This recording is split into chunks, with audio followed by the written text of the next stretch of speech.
welcome back to my channel. Don't forget to like and subscribe. So I'm making this video because it's gonna be 7 years that I've been convicted of a crime, and as you guys know, I have a misdemeanor in domestic battery, and I keep talking about it because I think it's very important, and also it's one of the main reasons why I kind of started this channel, because every time I will Google stuff, everybody will say all these negative things, and it brought me down. So I wanted to create a community, or I wanted to reach out to someone that was successful, that yes, they got a criminal record but was successful. And I feel like a lot of people, once they become successful, they don't want to go back and talk about their past, and they don't want to think about that, right? They just want to move forward. But I want to make this video because it's been 7 years, and it was a long journey. It was a lesson learned, a really hard lesson learned at a very young age. So I was convicted of a misdemeanor in domestic battery when I was 18 years old, because I got into a fight with an ex-boyfriend. And so first I'm gonna show you, I got a warrant. Before I got arrested, I got a warrant. Oh wait, I got arrested on the 20th. Oh my god, it's already been 7 years. So this is a paper. This is me. I used to have thick, long hair before I started taking medications. I got sick. As you guys know, I had my health problems, and I got a warrant. I don't know if you can see that. So I got a warrant. Blah blah blah. Some of the allegations were. Let's read this. I can show you this because it has the name of the person, of the petitioner, and I don't want to. Of the, what's it called? Oh shit, I hope I didn't show nothing. Okay, so it says that respondent stands in relation to petitioner alleged abuse as person as it had a dating or engagement relationship. The abuse occurred in Cook County, Illinois. There's 3 individuals. Respondent said cut compliance throat with a box cutter. That is a lie. Repeated damage to petitioner's residence and repeated harassment, threats of bodily harm to petitioner's minor siblings. Fearful of abuse, cut to neck, and I got an order of protection, a restraining order. I couldn't get near none of them. 3. This makes me look like I'm crazy, but I'm not, okay? It was just something that got out of control, and I should have been smarter. I should have called the cops. I should have been the first to call the cops, because he would have been in jail. But I was stupid, because in those times, I used to think, I'm not getting the cops involved. I'm gonna handle this myself. I used to think that way, but those days are over. During this time, I was 18, straight out of high school. You know, in high school I had jobs here, little jobs here and there, but I was 18 out of high school. I needed to get a job that it wouldn't be just like 6 months or a year, a job for a long time, right? So I tried to apply to the SUE. They hired me. I couldn't, because I couldn't pass the background check. I applied at H&R Block, kind of like they do taxes. So this was around tax season, so I was gonna be like a receptionist. I got hired, and they hired me, and I was gonna get, so at that time minimum wage was $8, 8 something, and they were paying me $14 an hour. So I was like, wow, you know, I'm gonna be able to get my own car, I'm gonna be able to, you know, whatever. And then they did a background check. When you do a background check, they ask you if you want to see the results. So they're gonna mail you the results. Whatever they got, they're gonna send it back to you as well. So this is what they got, and as you can see, I don't know if it's blurry.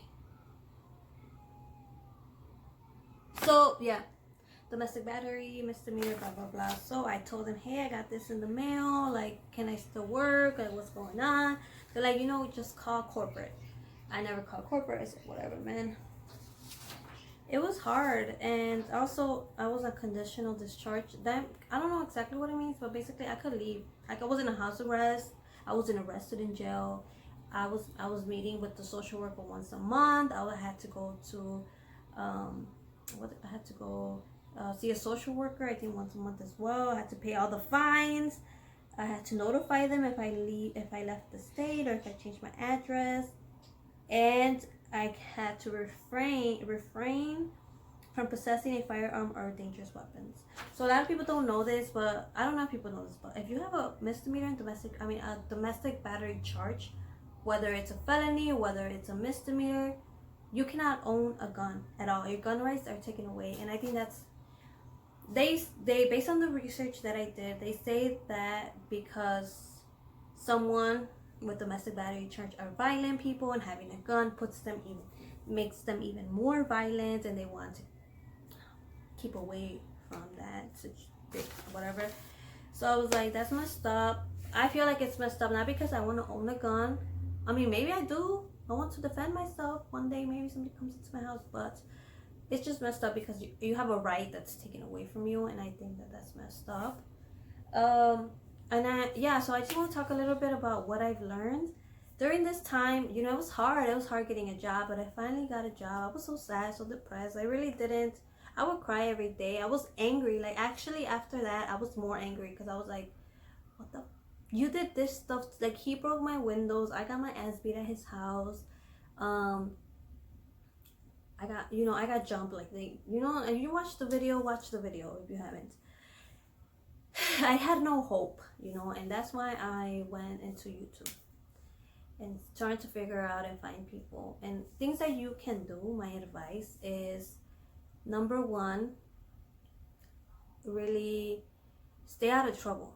If you get a charge like this, especially if you're a man, it's going to be harder for you.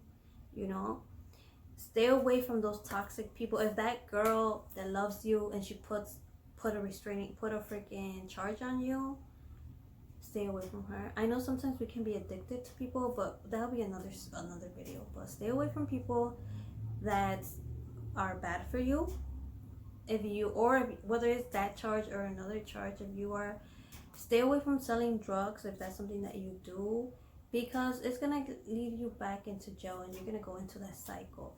Even if it means working at a minimum wage job that sucks, it's gonna be a means to an end. It doesn't mean you're gonna be there forever. For me, I went to college. I don't care. I believe that going to college was the perfect decision for me as of right now, because I do have a job because of my degree. So stay out of trouble. Volunteer in your neighborhood. Volunteer at your church. Trust me, the church will be very forgiving.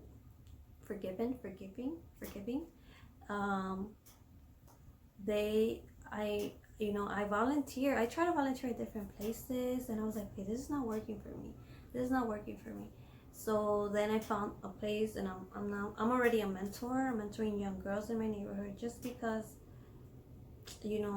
it's not easy. Especially, I was young. My parents don't know English. I had to get a freaking lawyer at 18 years old. I had to deal with this kind of by myself. Yes, I had my parents' support, but it was just, I had to do all of the work. And I was like, I don't know, it was hard. And so yeah, if you want to go to college, just make sure. I didn't do nursing. I feel like now if I get I don't have to, I spoke about this in another video where I have to get what's it called? It's not a expungement. It's a governor's pardon.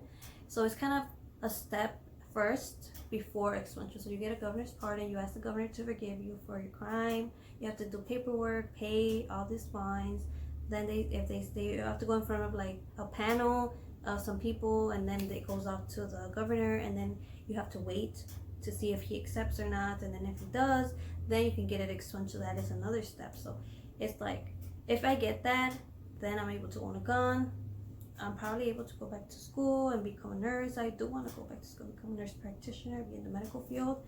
I think it's so important, especially women of color, especially with myself. I speak Spanish. Like, I need to get back to my community, to my people. But because of this mistake, I kind of have to like step back a little, wait a little bit. But I feel like maybe one day in the future I will. Other jobs maybe that you can do, or if you want to go to school, I will say, if you do have like maybe multiple crimes or crimes that are pretty bad, you can do maybe, I was looking into like what's it called?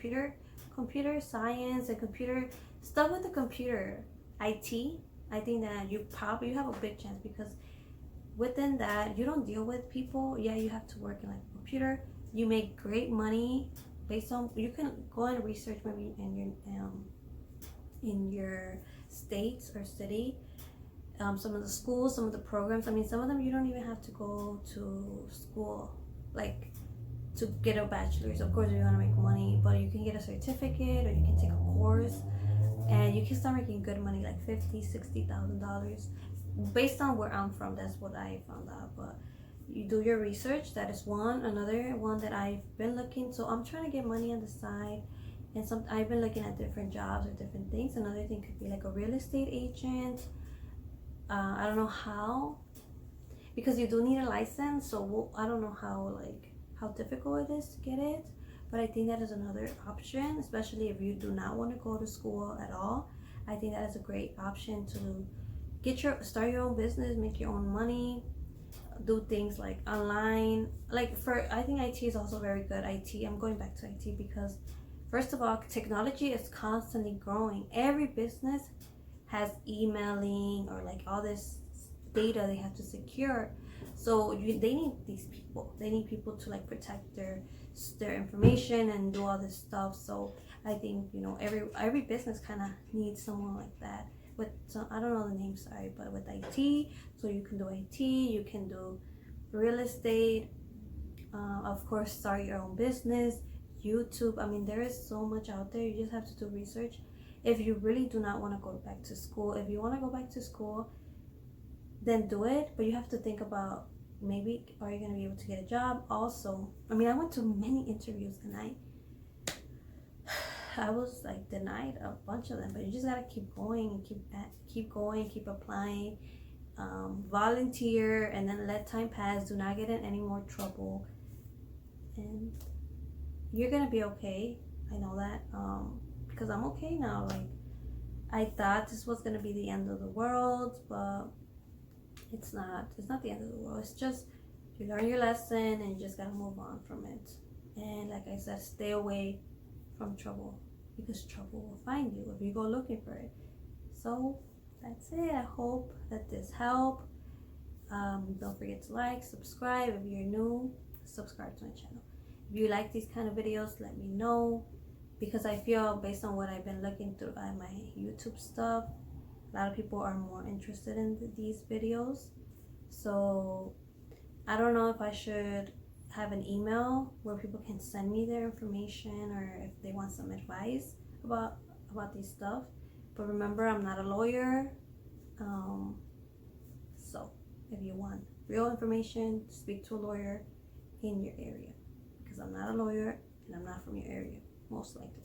So bye. Thank you for watching.